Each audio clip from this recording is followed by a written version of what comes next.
we talked to Coach Riley. He said the wide receiver depth isn't where we want it to be, but the guys that are here, you guys have really made a lot of progress this summer.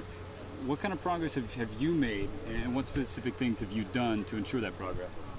Well, I think one of the biggest things is yards after the first contact. And Coach Brennan, he's always talked about getting the ball on our vision side and having our free hand ready for, whether it's a stiff arm or whatever you have to do to shed that first tackle. And during the summer, we worked on a bunch of drills, a bunch of routes.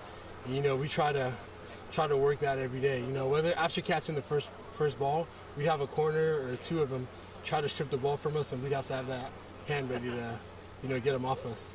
Now, where do you feel like, because this transition for you coming into football, trying to improve, are you ahead of where you want to be? Are you behind? Where do you think your learning curve is at?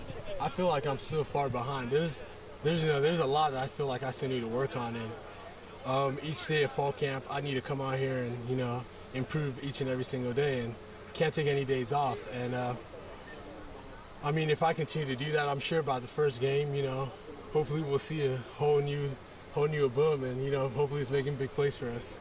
Now, you talk about the improvement every day when you come out here, because it looks like, physically, obviously you're different than anybody else out here, and you set yourself apart that way. But what do you feel that you need to work on to take it from pro throw and true racks over to Reeser and onto the game field? My speed. That's definitely one thing. I can always be faster. I try to keep up with Brandon and Marcus, because those are our fast guys. But even if I'm right there with them, that's an improvement for me because they're so fast. So I think my speed is something I should definitely keep improving on. Now, talking a little bit more about your growth. What have been the biggest improvements for you that you've seen from last season, last year, up to now in camp that you feel really good about? Not stumbling so much off my routes. Golly, my first spring here, every time I broke off a route, I would always stumble, and I didn't like that at all, because by the time I was able to get my head up, the ball was already thrown, and it might have been overthrown because I took a wrong step. So I think that's the biggest thing too. Working on not stumbling, working on keeping my hips square and all that when I'm getting off my break. That's definitely made a huge improvement. Has this practice field, has this helped you out any with that? This practice, oh my goodness, this thing is slippery. But we try to make the best of it, and I guess they said it takes up to 10 days or something like that for us to get used to it. But it hasn't been helping, but hopefully others have better fields than this one. So we've noticed the past couple of days the music element of practice, and I was asking Tehran about the best team DJ or somebody, if you wanted to leave in charge of the tunes. Not that they haven't been bad. What have you? Let me guess who he said. Richie Harrington? He did say Richie Harrington. Yeah, that's DJ Too Nice. But no, it was nice because yesterday, that was the first time we had the music playing, and they took requests upstairs to see what kind of music we wanted to listen to. And we heard a bunch of different things today, and I think it helps with the beginning of practice. It definitely helps get everyone else hyped up for practice. Any guilty pleasures for yourself from music? Yesterday had "Call Me Maybe." It's hard not to. It's hard not to like that song. People might say they don't like it, but they're singing it. So you're saying I'll admit I'm one of them.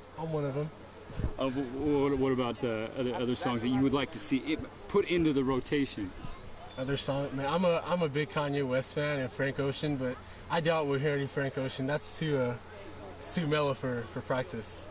All right, appreciate the time, man. Thank you. You know what? Before I let you go, yeah. Being that you are track, you do have experience in track. Mm-hmm. How much attention have you been paying to the Olympic Games, and what's caught your eye? It's been huge. I've been because we get out of practice around. Well, we're done with meetings and lifting around 9ish. So I try to watch a few of the track events, and the one that we have been paying attention to was we saw the women's 200. I saw some of the triple jump yesterday, some of the decathlon yesterday, and what I was impressed with was one of Marcus's friends that he went to high school with, Will Clay. He took second in the triple jump yesterday with his teammate that took first as well. So that was awesome to watch them too. Now, do you feel like how do you feel like you would stack up if you went out there and did some high jumping or any other track? Oh man, those guys are way ahead of me, you know. But I think it'd still be fun to go out there and compete with them. And then I guess today and this weekend the games are closing up. The USA basketball. Wait, when it comes to the Olympics, what's your event? Because I know you're a track guy, but you're also a sports fan. But what's your favorite? I've actually liked watching the women's volleyball, even beach volleyball. They're all fun to watch. I even watch some swimming events too. I mean, it's hard not to watch, Michael Phelps and Lockie and those guys. So, I mean, anytime we have someone from the U.S. competing, I gotta tune in. All right. So, last question for you. You got Michael Phelps, you got Usain Bolt, and you got Ashton Eaton, who won the gold medal. He's from Bend, Oregon. You got to choose from those three guys. You're building a team of athletes, team of boom. Who are you picking first? Ashton Eaton. That guy is unbelievable. Just watching him compete, 10 events in 2 days. I mean, I do one in 1 day, and I'm worn out. So, 10 events in 2 days, you gotta give him his props. He's a hard worker, and he's definitely my #1 pick.